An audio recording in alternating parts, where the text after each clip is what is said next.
we're going to start with just your take on this idea of having a seat at the table, which you have had for most of your life and in your professional life. So when I say seat at the table, how do you define that? Has that meant for your life?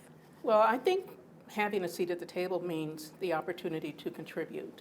In fact, I think if you're going to sit at the table, if you're invited in, that there's a responsibility to be an active participant and to make sure that we, especially as women and as an African American woman, that I bring my very best perspective that I can in ways that others at that table can hear me. It's an opportunity, it's a privilege, and I'm extremely appreciative of the opportunity to be at the table. That's what I think it means. So as our city's first lady, an advisor to your husband, who's now the mayor, how do you see your role as having a seat at this table? Right.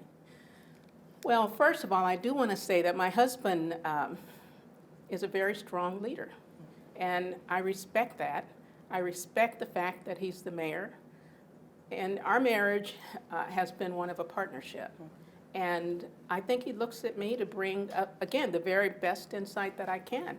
I've been fortunate to work in business, to work very closely with government, with education, with nonprofit organizations, and I think he looks to me to bring a perspective that will be constructive and helpful and insightful. And I really feel like he values what I bring and my input. What do you think that you bring beyond that personally that you think is going to make a difference for Seattle? Yes, good question. Well, we're all unique. And as I think about myself, that as a mother, as a woman who's lived in Seattle most of my life, as someone who has lived in other parts of the world, I'm originally from Washington, D.C., but when I was young, we lived in Europe, as my father was part of the military. In the different venues that I have worked, that I have an opportunity to really bring a perspective that helps shape the city. And I'm very proud of my heritage. I'm very proud of what I've been able to try to accomplish, the places that I've sat, the many people that I've worked with. And it's a perspective, it's a Seattle perspective that has been formed over time. And I think that that can be incredibly helpful. And I do think that the perspective of women, the perspective of mothers, is critical, that voice is heard. And I also bring that as well. You have a daughter, I have a daughter. Right. It means a lot, I think, for young women, especially of color, to see someone like you in such a high public position. Would you agree with me? And if you do, why? Well, I think having role models is important. And it's so important to be visible and to show up. We never know when we can make a difference just by being present. I think back, and we're on the University of Washington campus, there was a woman who was a treasurer here, African-American woman named Charlotte Berry, who I just happened to meet at a meeting at a time when I was in grad school, and it was just a hard time. And what I learned through engaging with her, again, is the importance of us being there as role models, that just for that young girl, and sometimes it's people who don't look like us, that by us being compassionate and reaching out and trying to connect, that can give some young girl or boy or young person the energy, the perspective, the lens that says that they can be whatever they want to be. We never know what somebody else needs at a particular time or what they're dealing with, what's on their agenda. And I think that through compassion and through empathy and connection and the power of being a role model, seeing that and taking that on seriously as a responsibility, that can change lives. And that's what I want to do, the best I can. When I look at the fact that you've been in the corporate world, professional, academic, you're on the Board of Regents, now in the mayor's office, not literally, but figuratively. I guess my question is, what sacrifices do you feel you've had to make, if any, This idea that you can have it all if you're a woman, if you're especially a woman of color, that you can work to the highest levels, you can be married, you can raise a family and great kids. You seem to have actually done it all. But how have you done that? How have you struck that balance? Well, first of all, I've been very blessed to be from a family where I was loved and always loved. And at the core, so I think love is the first and most critical thing. And to be able to share that with the others, right? To approach others in a loving way. And I think back to people who helped me, like my mother-in-law, Bruce's dear mother, Rose, my sister, my family. When they say that it takes a village, it really does take a village, and friends, the community of people. I have 3 children, 2 sons and a daughter, and as you know as a mother, we don't raise them alone, right? And it's not necessarily even our families that raise our children. Sometimes it's people in the community who help out, so that's the first thing.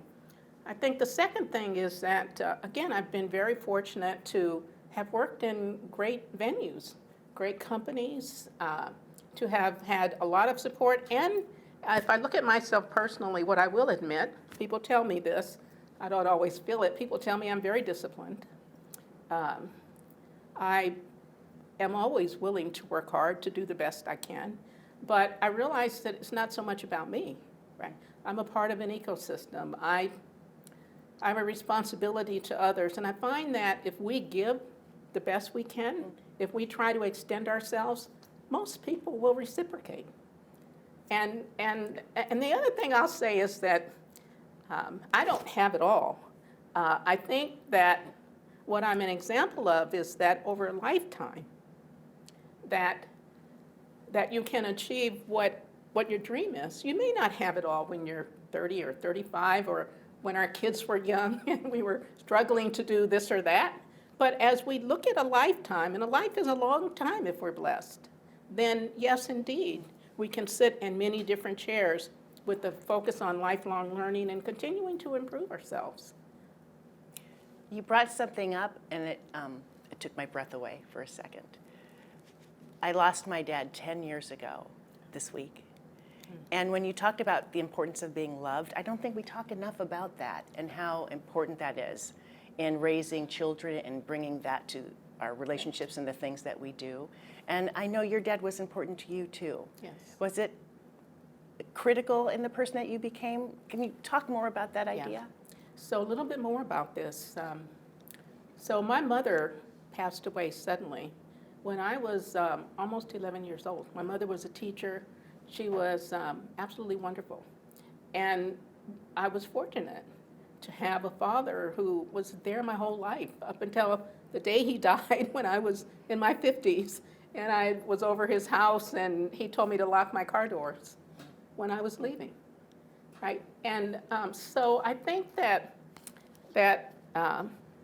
having such an early and profound loss was, and when I look at you, I can feel your energy and it touches my heart. Yeah.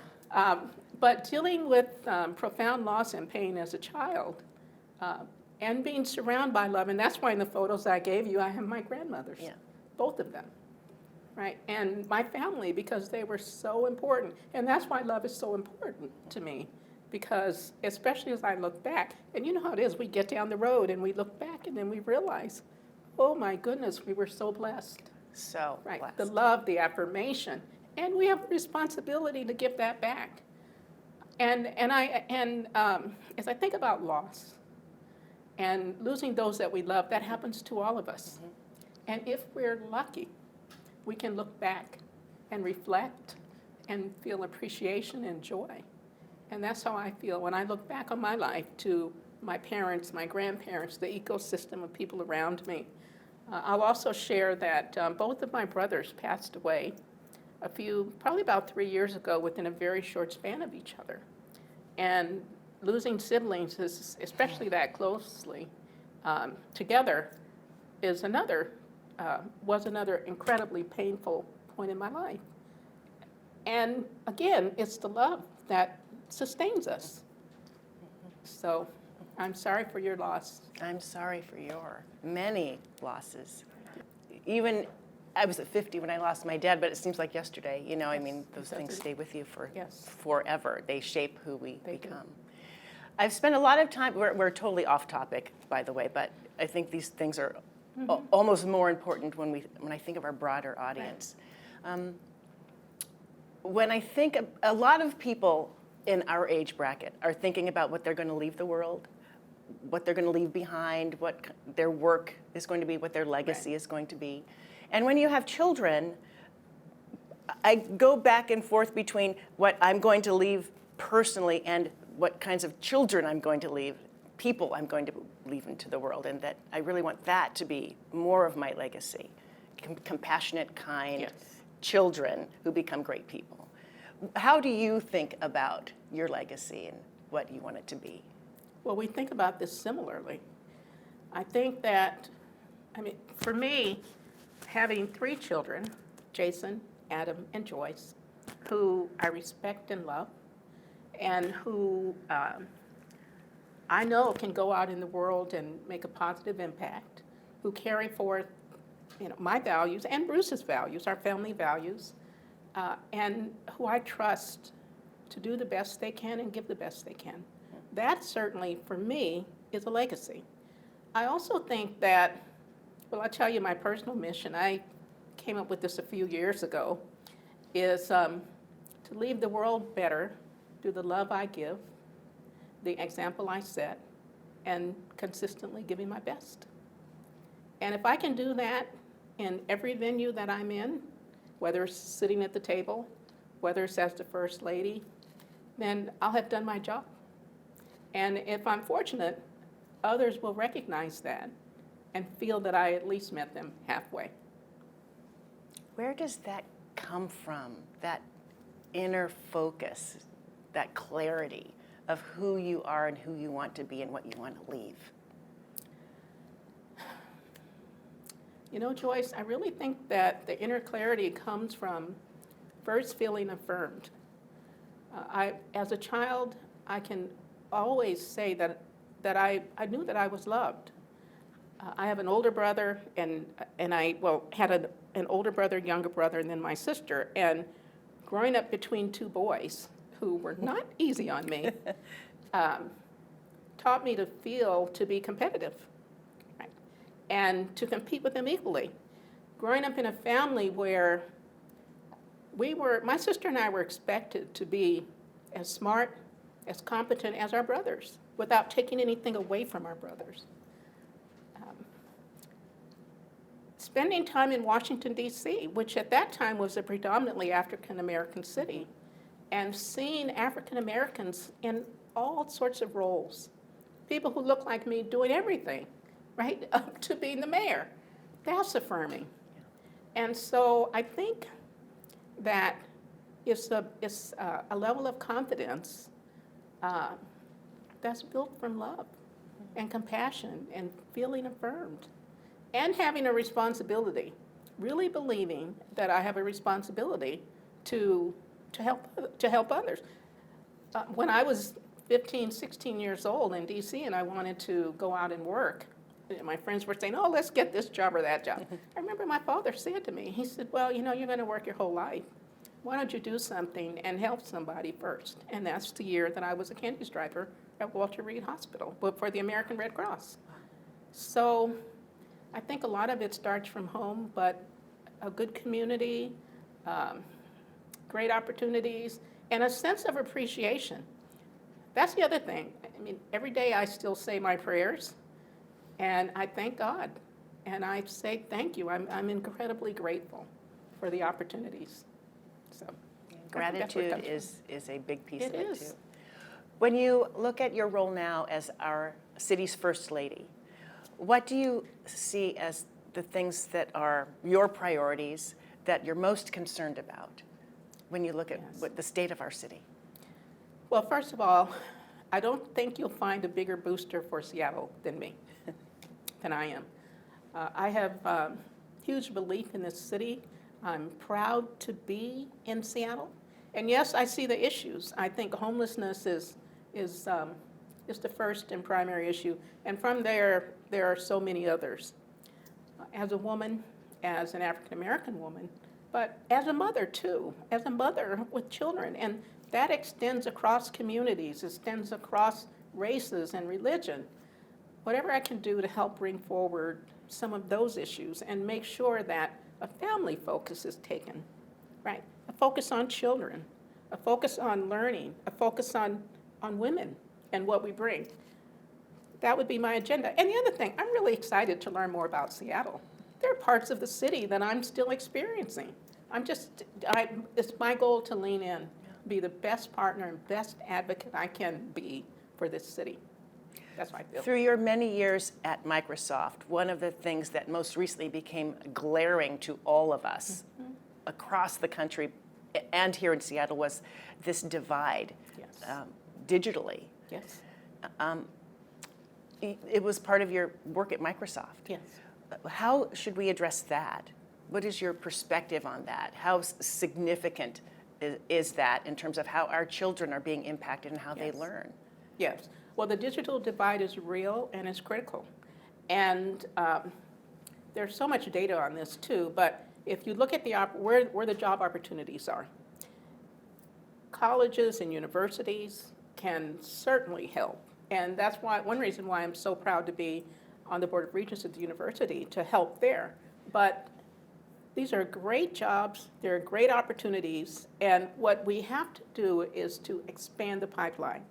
We have to help young people and families understand that their children can take advantage of these and be a part of this pipeline into these great jobs. It doesn't take so many of the folks in high tech, yes, they're smart and they're competent, but it's not, those skill sets are not limited just to them, right? Those attributes. I'm on the board, actually I'm the board chair of a school, of an organization called Equal Opportunity Schools. And the focus of Equal Opportunity Schools is to bring AP and baccalaureate programs to inner cities. The key is that the resources and the educational opportunities have to be available.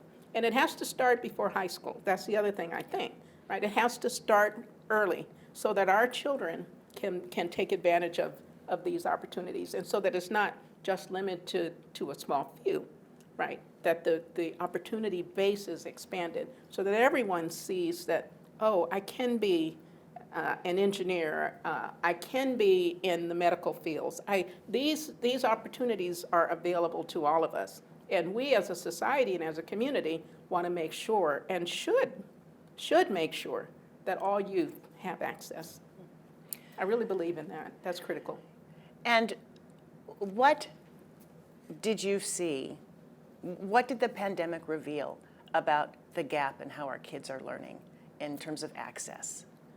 Well, I think the pandemic showed so many warts, frankly, and disparities. But first of all, there's access itself, right? There's broadband, right? There's broadband availability, but on top of that is making sure that each family and each home has access to broadband, number one. Number two, computers. Right? There's the access, there are the devices, and then on top of that, there are just disparities in terms of young people being able to access those online resources. And when I say access, what I really mean is to take advantage of them. It's hard for adults, let alone children, to sit for hours online. And if they have to do it without resources around them, additional either parental help or resources within the home, that makes it that much harder. So I would say that what the pandemic revealed is that there are disparities across the entire spectrum, right, from a learning capability, learning access agenda. Is really pulled back the covers. And we as a society have to step forward and help there. Are we stepping forward?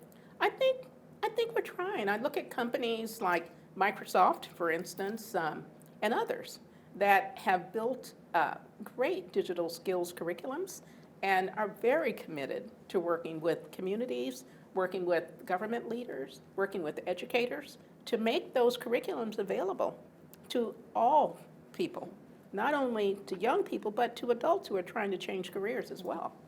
We have some great companies that are doing this work. Another area I want to talk about is what it's been like to have your husband be in the mayor's office. He comes into office on the heels of the Durkin administration. She endured unprecedented level of threats to the point where they had to form a threat reporting system. Do you have worries, concerns about that, being a family of color with your husband in the front office there, based on what we've seen over the last couple of years with the Durkin administration? Well, I will admit that I did see some of the conversations that you had with her, and I do know Jenny Durkin, and I have talked with her wife, Dana, as well. So I do have some insight on this. And fortunately, my husband does have security resources. I will say, though, that it's a concern. We have not seen anything at this point that would be concerning, and it could be because we do have good security support.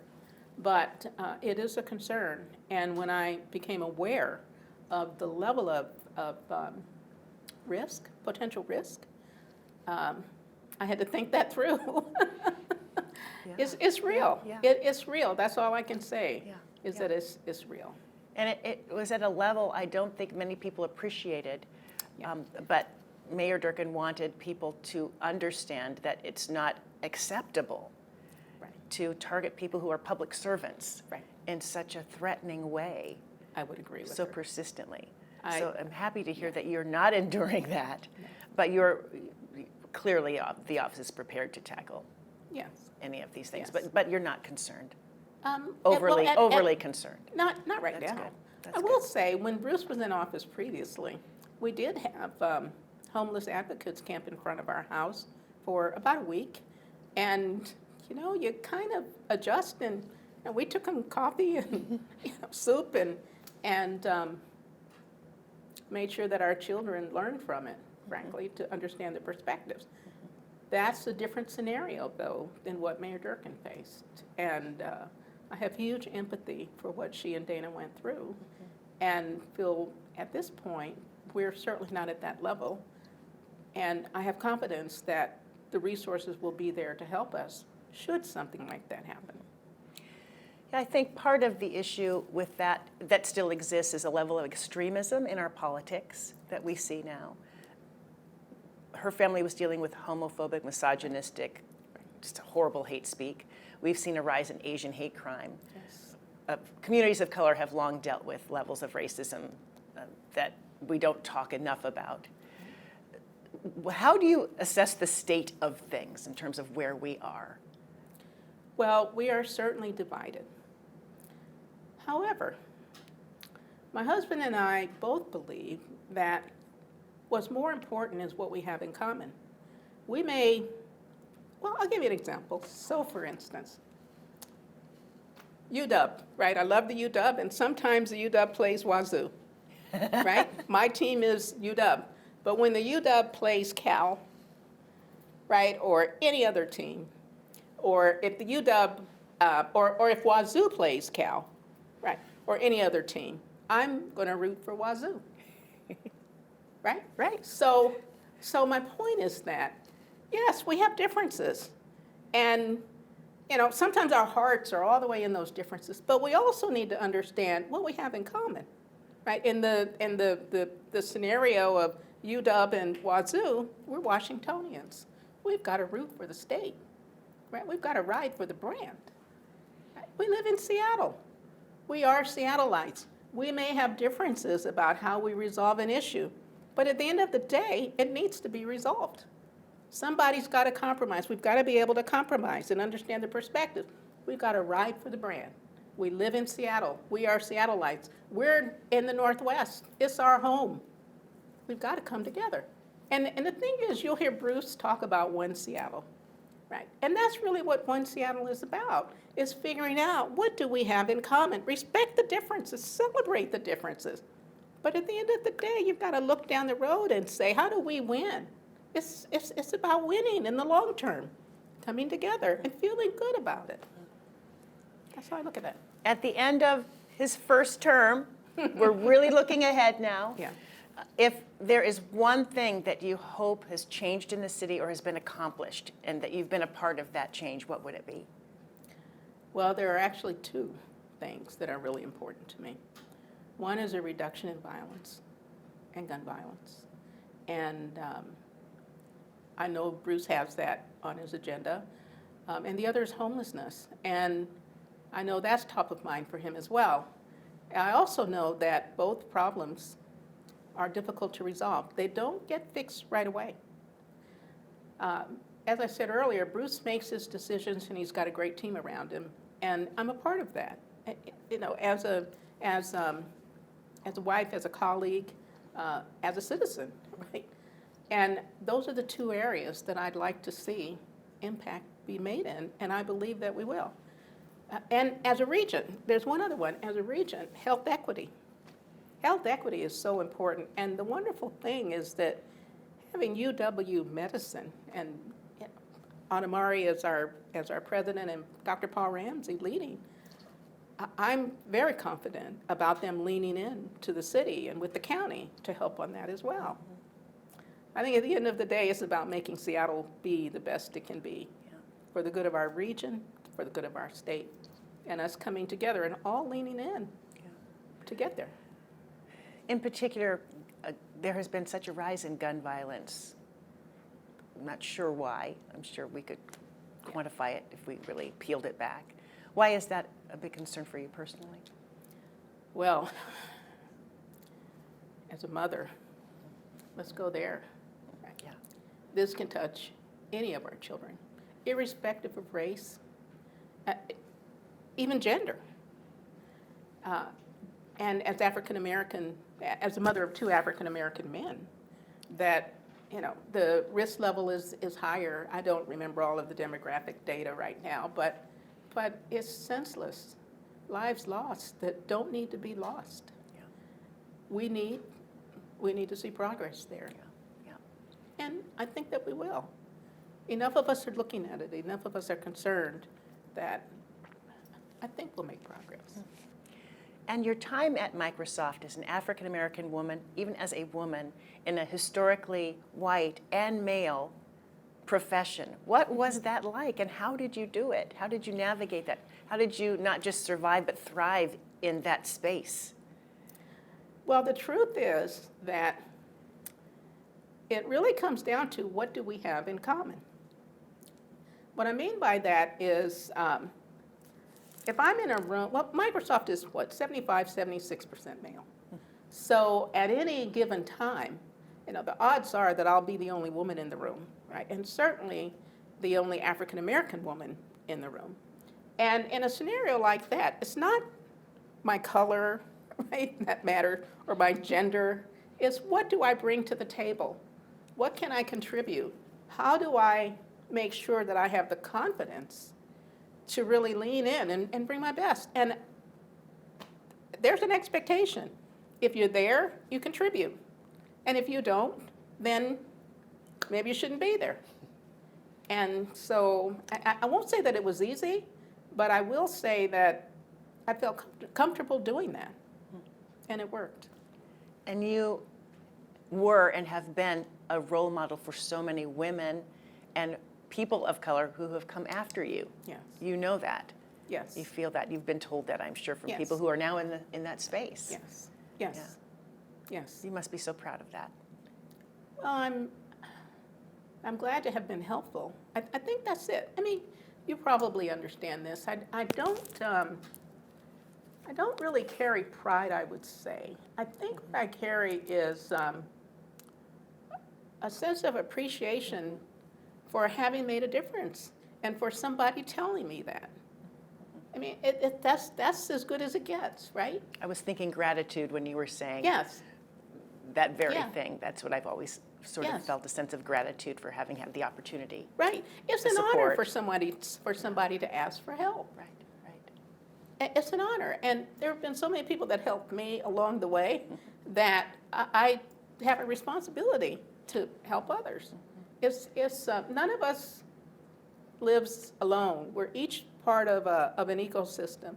And if we can see that and take advantage of it, and when I say take advantage, it's not so much about just taking in, it's about pushing out as well, right? That's the beauty of life. That's what it's all about. Like I said in the beginning, it's not about me. It's about what can I be? What can I give? How can I help? How can I serve? How can I connect as a part of a larger ecosystem? And it's the idea that each one of us, in our own way, each one of us can be a rainmaker and make a difference in some way, right? Everyone You're can. right. You're right. Everyone. You're right. I'll just tell you a quick story. So in the mornings, multiple days of the week, I take a yoga class. It's a 75-minute yoga class. And the instructor is a great example of diversity in a different context.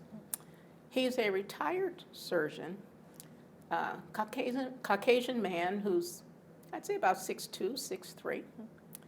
And I mean, when I think about my other yoga classes, they're usually smallish women who are small-boned and limber. And this guy has been teaching yoga for the last 16 years. He said that for the first 10 years when he was learning, he didn't say much in his classes. Now think about it. He's an example of diversity in a field. I mean, he's alone. I've never seen anybody like him teaching yoga. And he's outstanding. Outstanding. I love the class. And so that's the other aspect of all of this is from a diversity perspective, we want everybody to be able to leverage their assets for the good of the rest of us. This man, Dr. Jim Weber is his name, yoga doc. I'm so glad that he's leaned in to do this because it's so beneficial to so many of us. That's just an example. It's a different type of diversity, but we're all unique, and we all have to feel like we can contribute our best. I can do that as an African American woman. That's who I am. But others, wherever they are, bring forth your best to solve the problems for the good of us. And this idea that you've just expressed of if each of us leverage our assets to the benefit of others, That's right. wouldn't we all just be in a better place? I think so. And we'd be happier. Versus it's all about me and what I want and what I need. Right. This idea of Right. taking what we have, our Right. strengths, and leveraging it Right. for the benefit of others. Right. There's And some it's magic in that. You're right. It's over a lifetime. Yeah. It's over a lifetime. And naturally, when we're younger, we're more self-focused. Right? That's part of being young. But as we get older, right, the opportunity to sort of exhale and to look around and to breathe in, breathe out, and say, what more can I do? To have a wider venue. That's the beautiful part of life. That's the beautiful part of getting older. There's so much I have not covered. One of the things I want to cover is that you've had some incredible life experiences and you've met incredible people. On my bucket list, and sadly I never got to meet John Lewis. You marched with John Lewis I in did. 2017. Yes. Can you yes. take us back to that day and Yes. what was that like? It was a civil rights pilgrimage with members of Congress. John Lewis led a delegation. And I went through the Faith and Politics Institute. What can I say except it was phenomenal to be there with them. It was transformative for me as well. Because I think that the journey, for me, the journey of learning more about history, and not just reading, but feeling and experiencing it, is a lifelong journey. That continual growth in awareness and in insight. And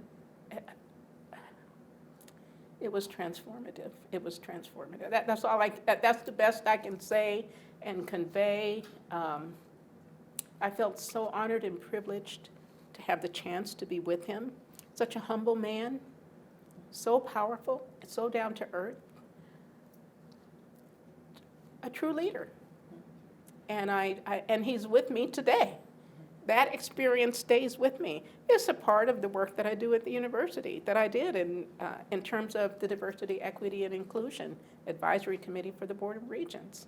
That some of that passion came out of the experience with Congressman John Lewis. So again, the experiences come together and shape and they don't go away. Whether it's you with your father, right, the energy and the love, it stays. And those good experiences stay as well. Did you feel the history of the space you were in there, the moment, the people who walked that path before you? Did you feel that? Very much so. Yeah. We also went to, we were there for 3 days, and so we went throughout the region, right? Of course, to Selma, to Montgomery as well, and spent time where Dr. King was. We went to Angela Davis's home, for instance, so it was a multi-venue experience and a learning opportunity. 15th Street Baptist Church. Wow. Yeah. And so, and it just so happens that the pastor of the church that my family in D.C. Is very active in was there with us. I didn't know he was going to be there. And that was astounding as well, to see him. So it's interesting when, you know, the streams of life come together and they interconnect sometimes in ways that we don't expect. But that experience with Congressman Lewis is still with me. In fact, the picture's on my desk. I see it most days. It makes me think about the importance of us knowing our history, of a generation of children of all colors learning our history, Yes. and the effort that's underway to prevent that from happening. Yes. What are your thoughts on that? Oh, I could talk to you all day about this. I think part of that the real issue is that there's a concern among some that they could be blamed for where we are now. And I personally don't see learning about history as a blame game. I think the key is to get to clarity.